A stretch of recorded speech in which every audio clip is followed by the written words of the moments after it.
شہیدوں کے وارث کو آج شہید کر دیا گیا۔ ان کی شہادت نے بہت سے سوالوں کو جنم دیا۔ وہ کون تھا، آئیے جانتے ہیں۔ ارشد شریف، جو کہ 1973 میں پیدا ہوئے، انہوں نے اپنے صحافتی کیریئر کا آغاز 1993 میں کیا اور اپنی صلاحیتوں کی بدولت صحافتی حلقوں میں بہت جلد اپنا ایک الگ مقام بنایا۔ ارشد شریف کو انویسٹیگیٹو صحافت میں مہارت حاصل تھی اور قومی اور بین الاقوامی خبر رساں اداروں کے ساتھ کم عمری سے ہی کام کرنے کا اعزاز حاصل ہوا۔ ان کی زندگی پر نظر ڈالیں تو پتہ چلتا ہے کہ ان کا فیملی بیک گراؤنڈ فوجی تھا۔ ان کے والد محمد شریف پاکستان کی نیول فورس میں کمانڈر تھے۔ چھوٹے بھائی اشرف شریف بھی پاکستان آرمی میں میجر تھے۔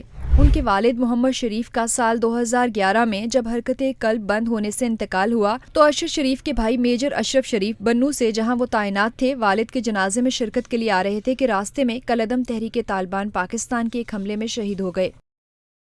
ارشد شریف کو ان کی صحافتی خدمات پر 23 مارچ کو پرائڈ آف پرفارمنس سے نوازا گیا۔ اپنے صحافتی کیریئر میں انہوں نے investigative journalist of the year, current affair anchor of the year کے علاوہ بہت سے ایوارڈ جیتے۔ ارشد شریف نے 2014 میں اپنے پروگرام پاور پلے میں ناظرین کو نئی معلومات دینے پر توجہ دی۔ اس پروگرام کے بعد حکومت کو higher education commission of Pakistan کی نجکاری کا جائزہ لینا پڑا۔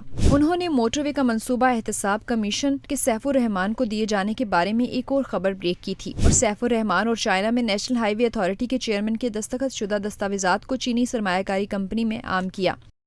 وہ ارشد شریف ہی تھے جنہوں نے پاکستان کی تاریخ میں سب سے بڑی مسلم کمرشل بینک کی متنازع نجکاری پر توجہ دلائی۔ انہوں نے MCB کی نجکاری کے بارے میں قومی احتساب بیورو کی طویل گمشدہ رپورٹ کا پتہ لگایا، جس میں بتایا گیا کہ کس طرح نواز شریف نے چھوٹے چھوٹے احسانات کے لیے بینک میاں منشا کے حوالے کیا۔ انہوں نے نشاط گروپ کی جانب سے لندن میں سینٹ جیمز ہوٹل کی ناجائز خریداری پر بھی توجہ دلائی۔ ارشد شریف نے ہی پاناما پیپرز سے پہلے ہی شریف خاندان کی غیر ملکی جائیدادوں پر سوال اٹھانا شروع کیے تھے۔ بعد ازاں پرائم منسٹر میڈیا سیل کو اپنی آف شور کمپنیوں کے حوالے سے سوالات بھیجے، جن کا تاحال جواب نہیں ملا۔ ارشد شریف ہی اسحاق ڈار کے بیان حلفی، securities and exchange commission of Pakistan کی پاناما لیکس اور دیگر آف شور کمپنیوں کی انکوائری سے متعلق زیادہ تر دستاویزات اور تحقیقات لائے تھے، جنہیں بعد میں نواز شریف نے تسلیم کیا۔ وہ پاکستان تحریک انصاف کے حامی صحافی کے طور پر مشہور تھے۔ اپریل 2022 کے رجیم چینج کے بعد انہوں نے PTI اور عمران خان کا کافی حد تک ساتھ دیا۔ اسی دوران اگست 2022 میں انہوں نے ایک پروگرام میں PTI رہنما شہباز گل کا ایک متنازع بیان اپنے پروگرام میں چلایا، جس کے بعد شہباز گل کے خلاف تو قانونی کارروائی کا آغاز ہو ہی گیا، ساتھ ہی دوسری طرف ان کا ادارہ بھی پابندی اور بندش کا شکار ہو گیا۔ 13 اگست کو پولیس نے ارشد شریف سمیت دیگر صحافیوں کے خلاف مقدمہ درج کیا۔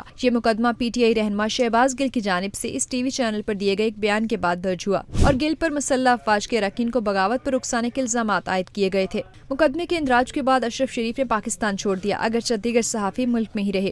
اس کے کچھ ہی دن بعد ارشد شریف کے بیانات کے رد عمل میں ARY نے اعلان کیا کہ چینل ان کے ساتھ اپنی 8 سالہ رفاقت ختم کر رہا ہے۔ وہ بیرون ملک سے اکثر ویلاگز کے ذریعے اپنی رائے کا اظہار کرتے تھے اور عمران خان کے خلاف بیرونی سازش کے بیانیے کے حامی تھے۔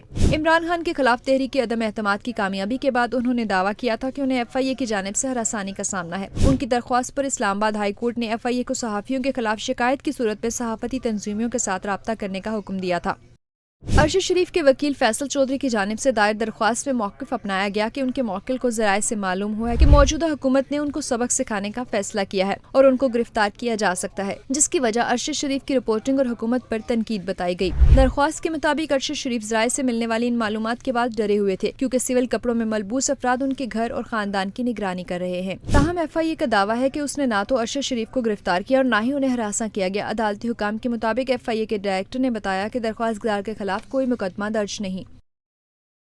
سابق وزیر اعظم عمران خان نے بارہا اپنے بیانات میں ارشد شریف پر مبینہ حملے کی مذمت کی اور کہا کہ حکومتی عتاب کا نشانہ بننے والے صحافیوں کے حق میں بھرپور آواز اٹھائی جائے۔ اور آج ارشد شریف کی موت کے حوالے سے خبر آئی تھی کہ وہ نیروبی میں ایک روڈ ایکسیڈنٹ میں ہلاک ہو گئے ہیں۔ تاہم کچھ دیر بعد ان کی اہلیہ جویریہ صدیق نے، جو خود بھی صحافی ہیں، اپنے ایک ٹویٹ میں بتایا کہ ارشد شریف کو گولی مار کر شہید کیا گیا ہے۔ پاکستان میں صحافیوں کو درجنوں بار نشانہ بنایا جاتا رہا ہے اور رپورٹرز وداؤٹ بارڈرز کے تازہ ترین ورلڈ پریس فریڈم انڈیکس میں پاکستان 180 ممالک میں سے 145ویں نمبر پر ہے۔ پاکستان میں 1992 سے اب تک 90 سے زائد صحافیوں کو قتل کیا گیا ہے۔ اب دیکھنا یہ ہے کہ کیا ارشد شریف کے بہیمانہ قتل کی تحقیقات ہوتی ہیں یا ماضی کی طرح اس قتل کو بھی نظر انداز کر دیا جائے گا۔